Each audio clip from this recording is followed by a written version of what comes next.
President Trump has threatened India yet again. He says he will substantially hike U.S. tariffs on goods from India over its purchases of Russian oil, a key source of revenue for Moscow's war on Ukraine. In a post on Truth Social, Trump says, and I quote, "India is not only buying massive amounts of Russian oil, they are then, for much of the oil purchased, selling it to the open market for big profits. They don't care how many people in Ukraine are being killed by the Russian war machine. Because of this, I will substantially raise the tariff paid by India to the United States." Trump's warning comes days before his steeper levies on dozens of economies are expected to take effect. His post comes days after his announcement that 25% tariff will be imposed on goods imported from India, adding that the country would also face an unspecified penalty, but gave no details. Earlier, Trump had also pointed to India's continued purchases of Russian oil and military equipment, calling them unacceptable during ongoing geopolitical tensions.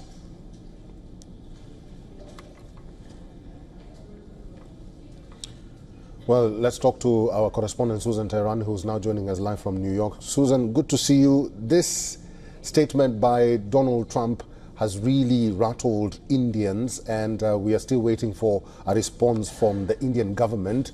But what do you make of Trump's statement so far? So Trump's statements follows statements made by his deputy chief of staff during the weekend to Fox News. He also complained that India is purchasing Russian oil, and he was telling the host that it's almost as much as the business that China does with Russia. He also prefaced by saying that President Trump has a quote-unquote tremendous relationship with Prime Minister Modi. And then, of course, today, 24 hours later, we see that the president is making these comments on his social media platform. This really is something that many analysts believe is as much of a pressure campaign against Russia than anyone else, considering the fact that it's also a prelude to President Trump's special envoy, Steve Witkoff, going to visiting Moscow. And so, as you mentioned, whether or not Indian officials are going to respond or there's going to be some kind of talk prior to Thursday or Friday, we'll have to anticipate what the president wants to do. But I do want to note that we still don't know. He mentioned tariffs, but we don't know, what that number is and how it's going to pan out. We are hearing reports that a U.S. delegation, of course, is expected to be in India by the end of August.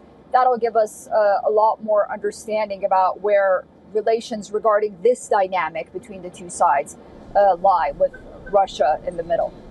All right, let's wait and see how this pans out in the future. Susan, we'll have to leave it there. Thank you.